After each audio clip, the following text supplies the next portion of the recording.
안녕하세요. 자, 이번 시간은 이제 제 95회 전산회계 2급 기출문제 이론 시간입니다. 시간 한 10분 정도 되고 한번 실력대로 찍지 말고 한번 풀어보신 다음에 확인해 보시면 더 좋겠지요. 갑시다. 다음 중 거래의 결합관계에서 성립할 수 없는 것은 그랬죠. 거래입하려서 모르는 사람은 기출문제 하지 마세요. 이론 다 듣고 오세요. 자, 그냥 이건 뭐 볼 것도 없어요. 부채의 증가, 부채의 감소 뭐요? 없는 거죠. 차변에 부채의 증가 올 수 있나? 말이 안 되죠. 틀렸는데? 그럼 답인데? 이걸로 끝났잖아요. 뭐 볼 것도 없네? 끝. 그죠? 부채의 증가 감소가 바뀌었죠. 자산 증가, 자본 증가, 자산 증가, 수익 발생, 비용 발생, 자산 감소. 이건 뭐 설명할 필요도 없어요. 나 모르겠는데? 그럼 빨리 접어요. 접고 이론 강의 처음부터 듣고 오셔요. 아셨죠? 두 번째. 요런 건 조금 어렵죠. 초보자 입장에서는 조금 어렵죠. 이런 계산 같은 게. 다음 재무자료에 대한 설명으로 옳지 않은 거 역시 여기도 옳지 않은 겁니다. 옳은 건지 옳지 않은 건지. 기초자산 여러분 문제지는 원래 이게 좌우로 돼 있죠, 그렇죠? 오른쪽으로 돼 있는데 자 기초자산, 기초부채, 기말자산, 기말부채인데 끼리끼리. 기초는 기초끼리, 기말은 기말끼리, 끼리끼리 묶으면 됩니다. 그리고 회계의 대원칙 중에 하나가 항상 자산에서 부채 빼면 자본이잖아요. 자산에서 부채 빼면 자본이니까 기초, 앞에다 기초라는 말만 붙이면 되지. 기초. 그래서 기초 자본.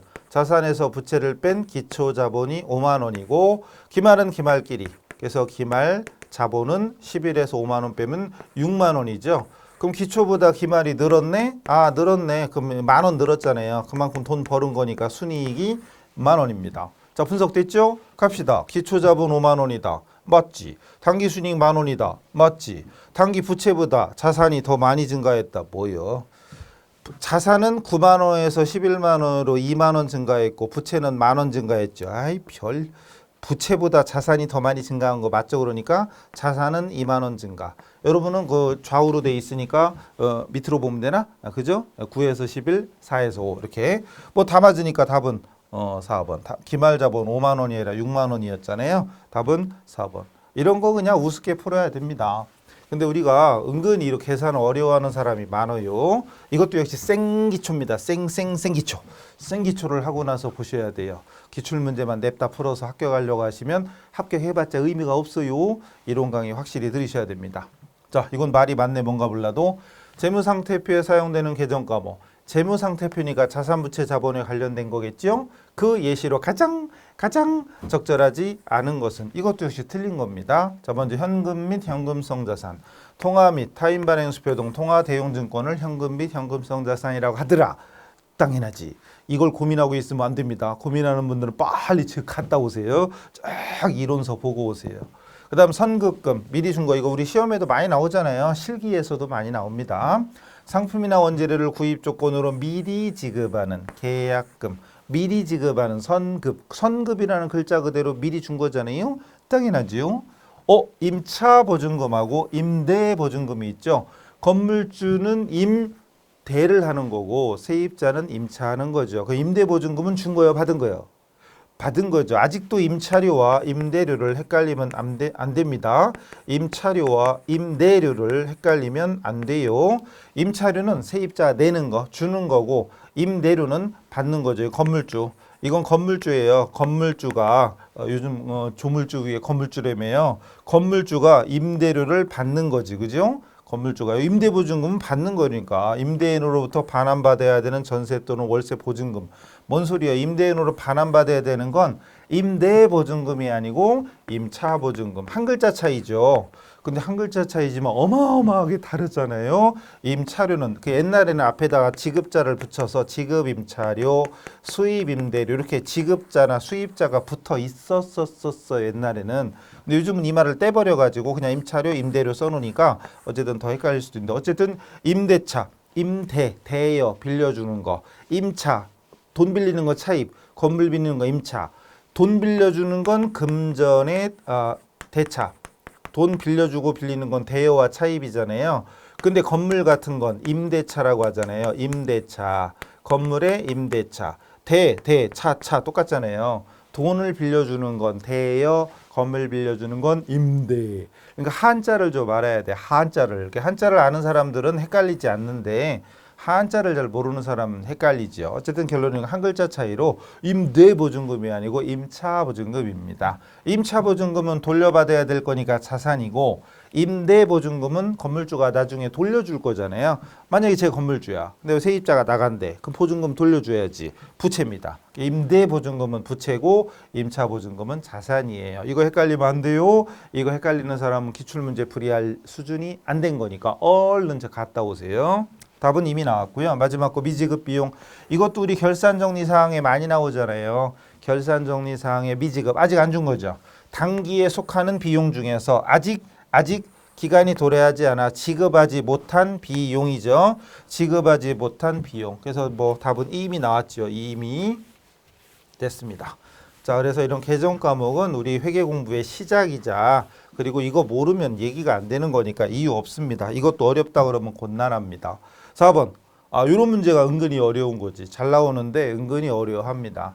여기는 미수가 나왔는데 미수, 선급, 선수, 미수, 미지급, 선급 비용, 선수 수익, 미수 수익, 미지급 비용. 이게 그냥 쏙쏙 들어와야 되는데 뭔 소리요? 막 이러고 있으면 접어요. 조용히 기출문제 덮고 이론서부터 차근차근 보고 오셔야 돼요. 좋은 말로 할 때 아셨죠? 자, 미수이자에 대한 분계를 누르락 했대. 누락 했을 때 재무제표에 미치는 영향. 그럼 미수이자, 미수자만 붙으면 자산이잖아요. 그럼 미수이자. 우리 실기할 때는 미수수익이라고 하는 거예요. 실기할 때는 미수수익인데 미수이자, 미수임대료, 미수수수료, 미수거시기 있어요. 그리고 대변에는 이자 수익이죠. 자, 이자 수익. 여기다 대고 이자 수익인지 이자 비용인지 고민하고 있으면 역시 그분도 기초가 없는 겁니다. 미수이자 할 때 숫자라는 자체가 아직 못 받은 거, 나중에 받을 거, 수익하고 관련된 겁니다. 이걸 고민하고 있으면 기초가 안 된 거니까 서두르지 마시고 차근차근 바탕을 다지고 오셔야지 결국은 나중에 살아남을 수 있어요. 자, 근데 이 분계를 해야 되는데 이 분계를 누락 했잖아요. 누락 했잖아요. 미수수익은 자산이야. 자산인데 자산이 나와야 되는데 안 나왔잖아요. 자산의 과소 여기 있네. 자산의 과소 있죠. 그리고 또 이자 수익이라는 수익이 나왔어야 되는데 안 나왔으니까 수익의 과소. 뭐요? 틀렸잖아. 그럼 답은 나온 건가요? 어떤 영향인데 영향이 벌써 나왔잖아. 3번. 답이 3번이죠. 그럼 이미 답은 나왔어요. 그리고 수익이 과소 계상됐으니까 단기 순이익도 과소죠. 수익이 적어졌으니까 이익도 과소지. 그리고 자본. 순이익은 자본에 영향을 미치니까 자본도 과소. 근데 그런 건 아무것도 없네. 아무 시잘데기 없는 부채와 비용이 나왔으니까 아무 뭐 상관없어요. 결국 순이익 과소, 자본 과소까지 나와야 되는데 그건 없습니다. 그래서 이런 은근히 별것도 아닌데 은근히 어려워하는 사람들이 많습니다. 사실 이건 진짜 기본이에요. 근데 이런 문제가 많이 나온다. 왜? 자주 틀리니까. 정답률이 그렇게 높지 않으니까. 그리고 선급, 선수, 미수, 미지급은 어떤 경우가 됐든 우리 회계 공부를 때려치는 그 순간까지 계속 나와요. 확실하게 알아두셔야 됩니다. 5번. 다음 중 받으러움 계정이 대변에 기록되는 거에 해당되는 게 뭐다냐 그랬는데 받으러움 자산이잖아요. 자산인데 대변에 간다는 얘기는 자산이 감소야. 그러니까 어음을 받았다가 아니죠. 어음을 받으면 받으러움 차변입니다. 차변에 받으러움이고 대변에 매출이죠. 상품 매출입니다. 차변에 옵니다. 물어본 건 대변 거.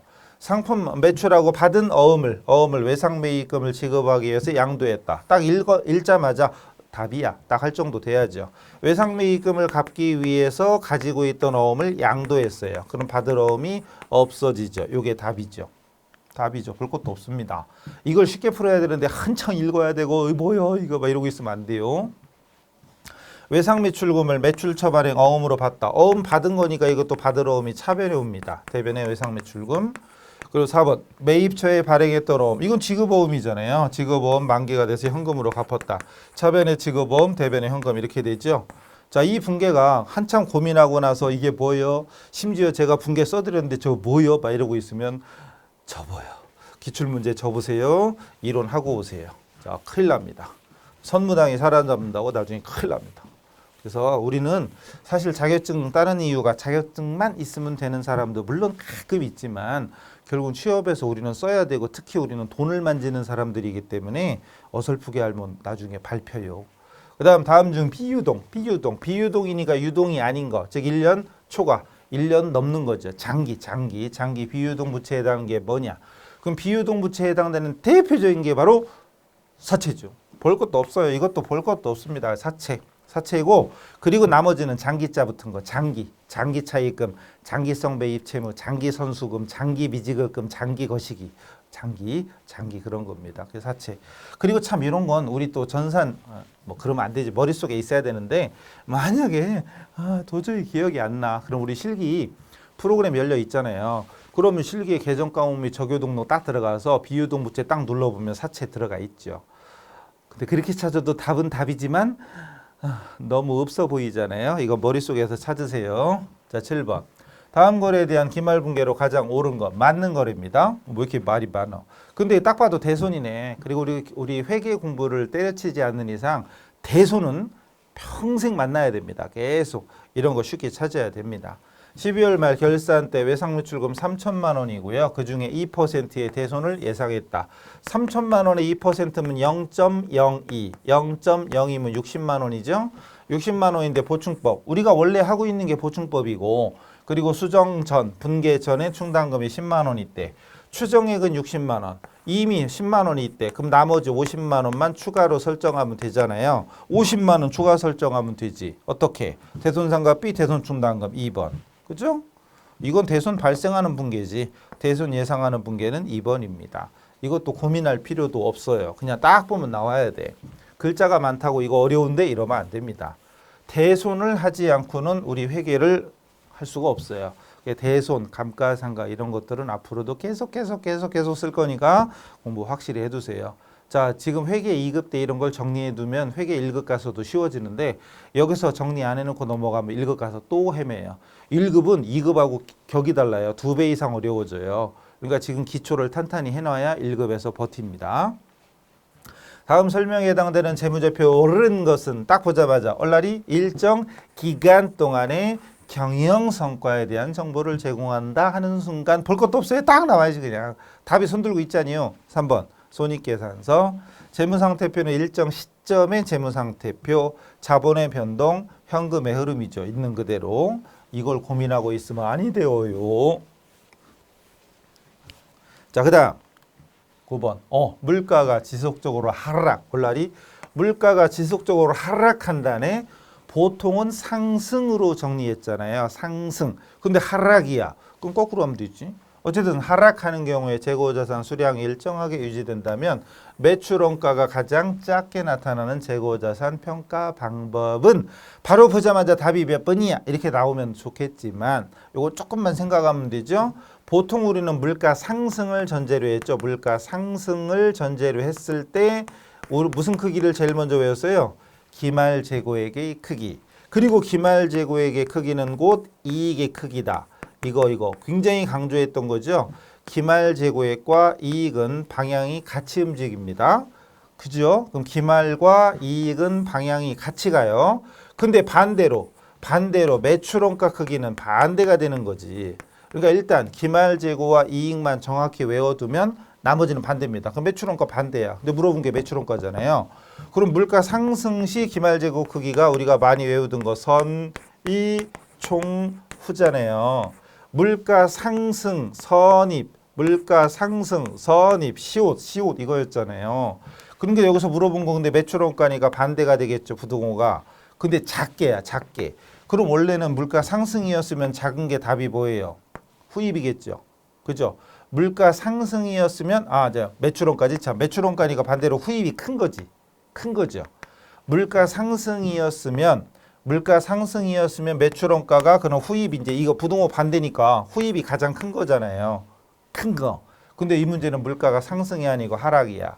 근데 상승이었을 때는 후입이 크지만 반대로 하락이었으면 작은 거니까 결론 답은 4번. 후입이죠. 후입. 물가 상승이었으면 매출원가 크기가 가장 작은 거는 선입이죠. 그럼 거꾸로 하니까 선입이죠. 근데 하락이니까 후입이에요.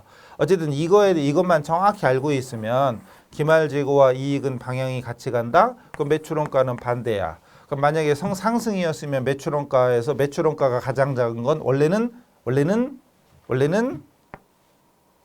후입이 기말이 적은 거고 매출원가는 큰 거. 그러니까 매출원가는 선입이 가장 작은 거. 상승일 때. 근데 하락이니까 거꾸로 후입 이렇게. 어쨌든 이건 분명히 헷갈릴 수는 있어요. 그래서 적어놓고 하는 게 제일 좋아요.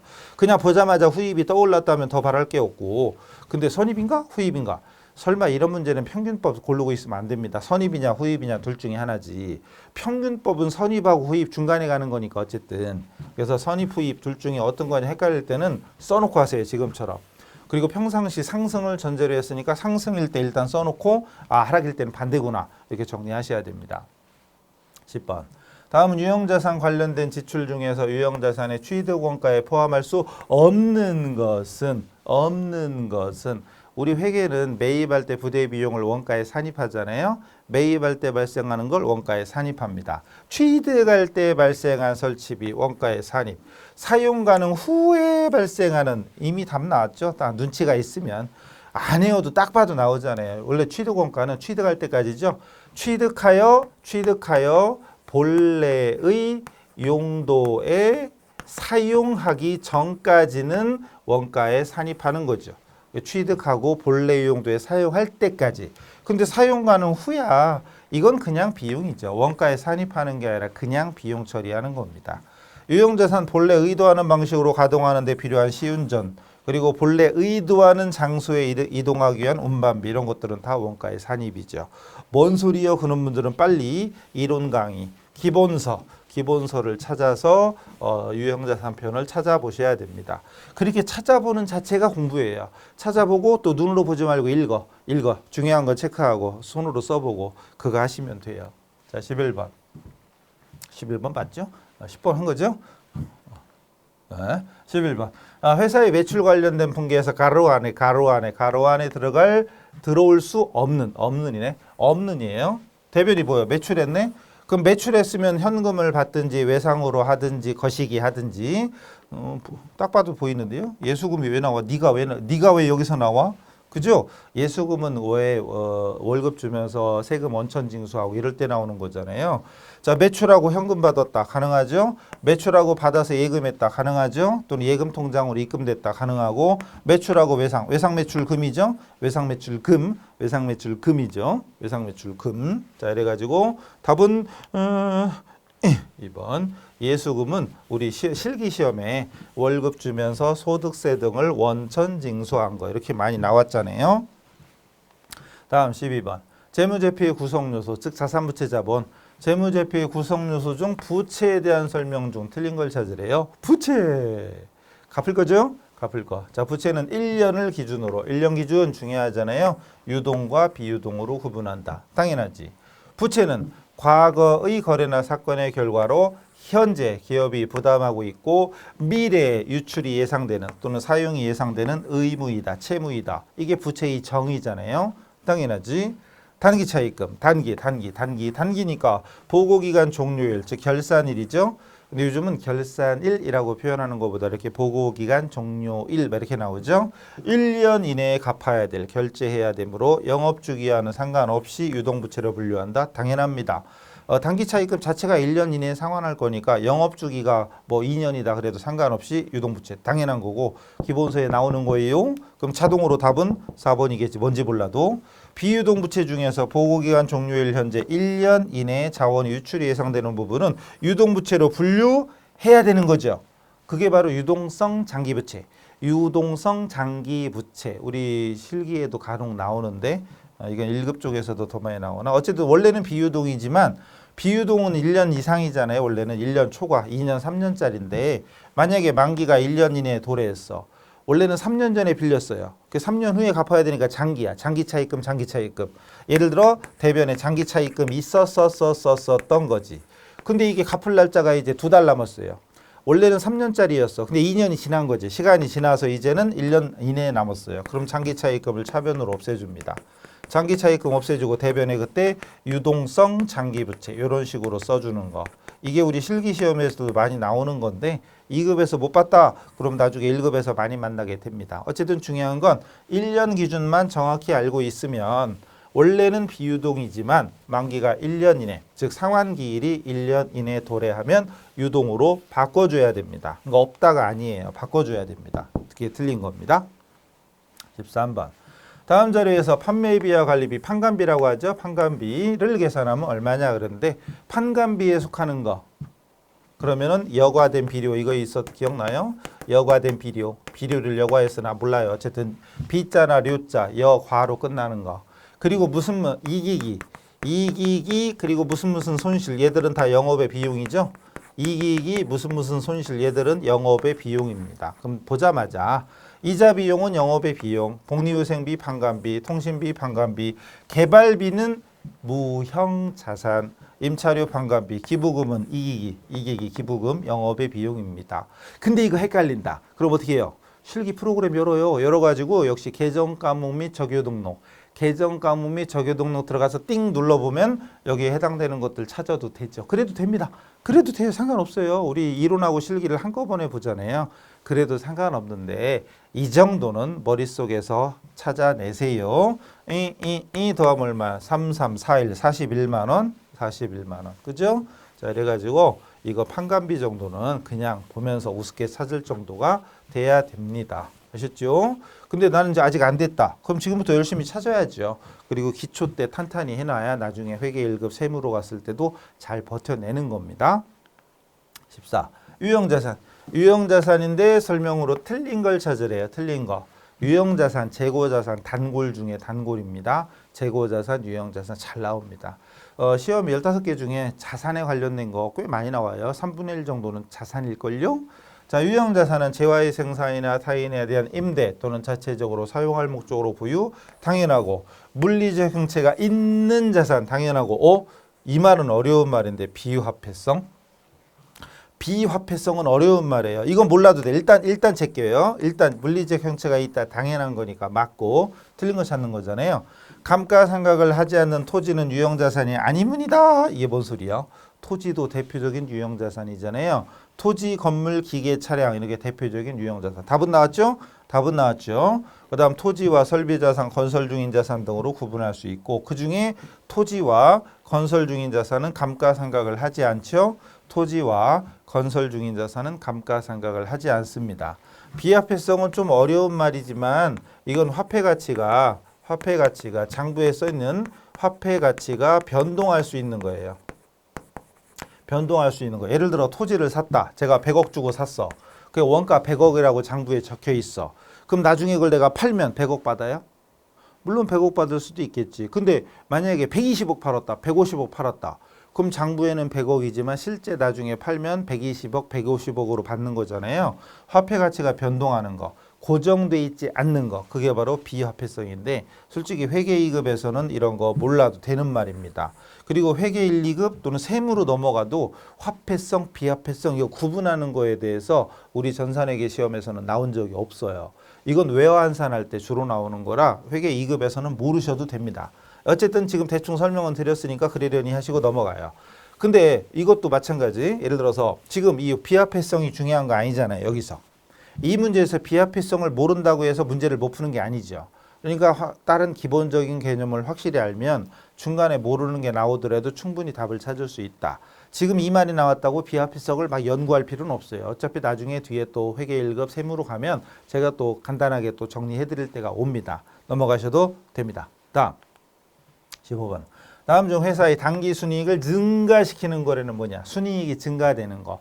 순이익이 증가되려면 우리 수익 비용 개념만 알면 수익이 늘어나거나 비용이 줄거나. 그잖아요. 이익이 증가하려면 수익이 늘어나거나 비용이 줄거나. 자, 1번. 회사 화장실에 거울이 파손되었어. 어째 수선비가 되겠죠? 비용이잖아요.